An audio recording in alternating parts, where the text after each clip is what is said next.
Okay,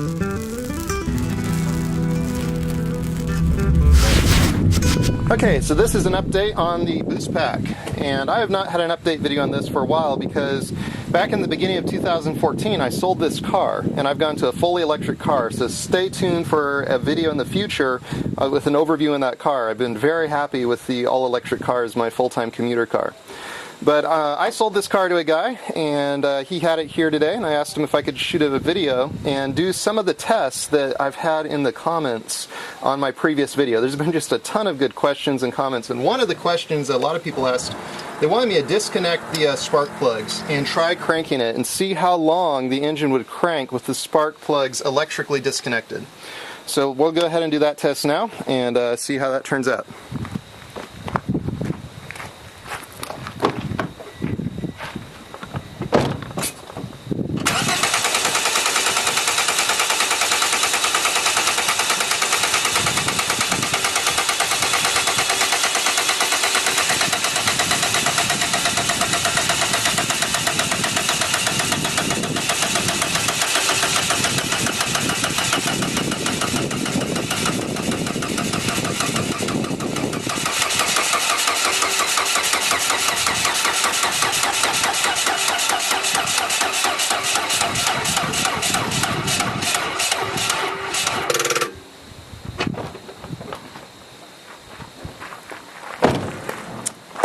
Okay, so I think that was an excellent test, and it actually cranked the engine over, a lot longer than I was anticipating. So, very interesting. Thanks to all the people that requested I do that.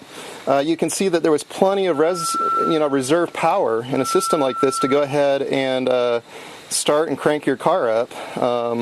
No issue there. So, like I said earlier, I ran this car for over a year with this boost pack and had minimal issues. When I coupled it with the 2.5 watt solar panel in the dash, it just worked great.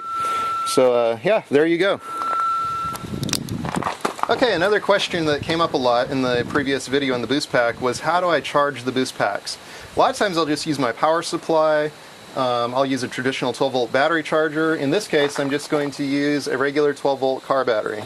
And thanks to the fact that this is a capacitor, it actually charges up very quickly. So you just connect it up like that and leave it for a little bit and you'll be charged right up. And of course, if you had the solar panel in your dash, that would continue to charge it up, keep it topped off as well. So anyway, okay, so what we have for this test is the mini boost pack, and this is one I also ran in my car for quite some time, and then I also tested it in a hybrid configuration with a lithium iron phosphate battery. I can't stress that enough. In reading the comments on this particular video over and over again, I saw people thinking that I was using a LiPo battery. Lithium iron phosphate, it's much safer. Make sure you check into that. Anyway, in this configuration, it's just the 6 boost caps.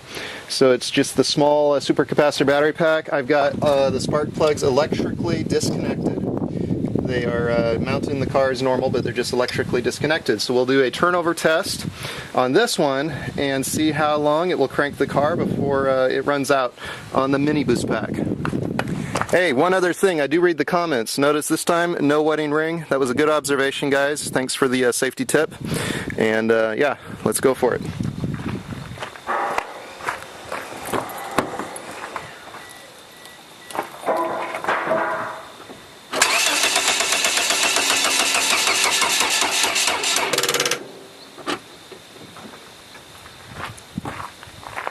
Alright, there you go. So you can see that the mini boost pack can turn over the car just fine for, 3-4 seconds and tapers off quite quickly. And that's the reason we piggybacked it up with the other battery pack just to keep it topped up all the time. It can deliver plenty of cranking amps, as you saw initially, but doesn't have the reserve power. Now, it would charge faster with a solar panel or something. This could probably be an excellent little pack to put on a four-wheeler or something with a small solar panel as a starter pack and just let the sun keep it topped off. And it's also great for a lightweight car where you want to reduce weight. Maybe you're into drag racing and you want to reduce your quarter-mile time, and every bit of weight counts. Those type of applications, this pack works great. With a hybrid system, this could just be the only thing you would need. I did run the car for a good long time with the hybrid lithium iron phosphate small battery here plus boost pack. So Okay, so I've got these spark plugs reconnected, and I want to finish this video off with a startup with just the mini boost pack. To me, that is still a super impressive demonstration of supercapacitor technology.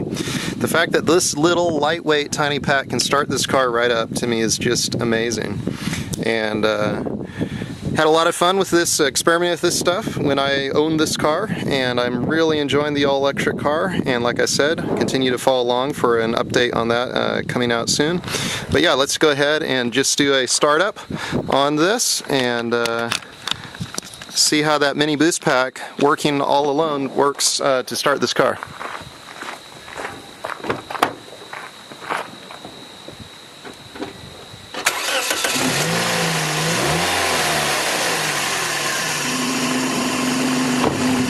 So that right there is incredibly impressive to me, and you know, you never know what you'll discover when you're experimenting, trying out new things.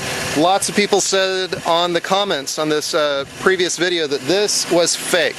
I take that as a compliment. It just shows that it's an amazing demonstration of supercapacitor technology, and yeah, don't know what else to say about these supercapacitor boost packs. I'm going to continue to experiment with them for solar applications. But anyway, so I'll keep experimenting.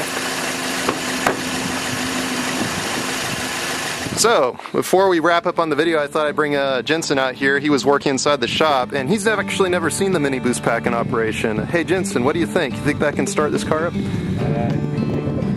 know you, I'm pretty sure. Pretty impressive, right? If it starts it up.